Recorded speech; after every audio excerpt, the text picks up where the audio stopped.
Assalamualaikum. Okey, so ini aku nak tunjuk dekat hampa cara mudah nak buang kulit bawang putih lah. Selalu yang kita tahu memang mesin blender ni untuk nak kisar ayam, kisar daging kan. Tapi untuk blender ni dia special sikit. Dia ada bagi mata untuk nak buang kulit bawang. Nak memudahkan raja bini kita masak kat rumah lah. So dah bini aku nak masak tu, aku tolong dia lah buang kulit bawang ni. Mari aku tunjuk dekat hampa. Ni memang ada bagi dah kan. Memang mana-mana blender pun dah ada mata tajam ni. Untuk yang nak buang kulit bawang ni, kita boleh pakai mata macam ni.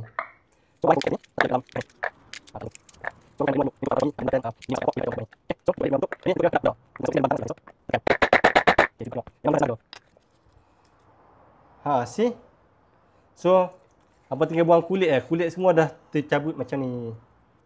Okay? So, siapa yang berminat nak beli mesin macam ni, aku dah letak link Shopee kat bawah ni, apa boleh dapat kat situ, okay? Assalamualaikum.